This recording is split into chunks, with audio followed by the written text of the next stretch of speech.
Hi, good afternoon. My name is Trevino, and today I'll be giving you an informational speech on military demographics with special emphasis in the U.S. Army. Everyone serving in the military armed forces has heard the cliche that less than 1% of the American population actually serves in the military. But what does that actually encompass? Today we discuss the various demographics that create the military. First, we discuss the military recruitment levels. Second, age and gender ratios. And third, the key points of Army composition. All right, my sources are Military One Source, Business Insider, Wikipedia, and Brainy Quotes. Okay, first we discover military recruitment levels. Depicted is the world. The darker regions indicate more heavily populated regions of military involvement. Troop levels, with the U.S. having 2.3 million, the Russian Federation 2.5 million, and the Chinese People's Republic of China 2.8 million. Those all include active and reserve troops. Next slide. All right, so how did we get here? What ultimately caused the U.S.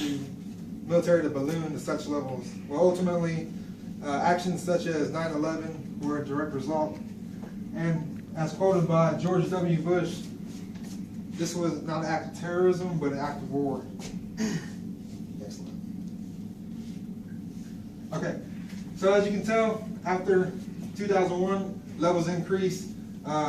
They started to dramatically increase in 2007 when the surge happened, and lately they've been dipping off, and we've been actually declining. All right, military recruitment by region. As mentioned before, 2007 was a surge. This is geographical regions, total recruitment by region, with the South, Texas region, and the mountainous region all being high factors of enlistment. Next. All right, what could be another area of emphasis for military demographics? Age and gender. It's no surprise that almost half of the military population is 25 years and younger, and only 5% is 41 years or older. Undoubtedly, the majority of recruits actually just serve for one enlistment and get out, and very few actually make it to retirement.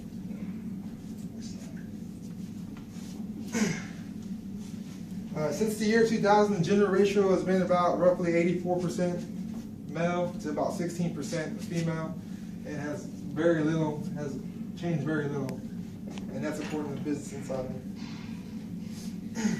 Yet another area of demographics are key points of Army composition. The distribution of rank structure in the United States Army, the enlisted portion is roughly about 82%. It's pretty significant, with the officer corps just being about 18%. NCOs are truly the backbone of the Army and most direct influence.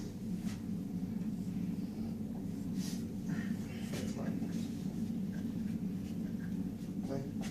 The geographical stationing of troops in America.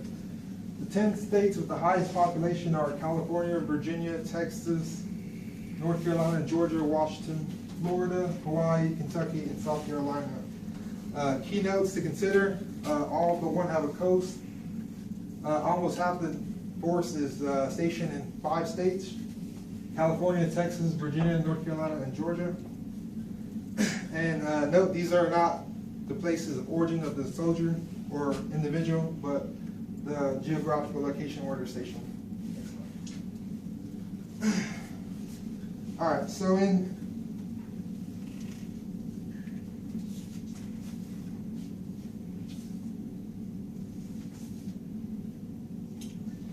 today we have discussed the demographics that give the military its composition.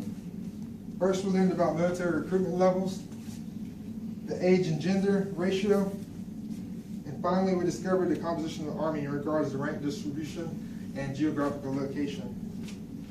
As Alan West once said, our armed forces exist solely to ensure our nation is safe, so that each and every one of us can sleep soundly at night, knowing we have guardians at the gate.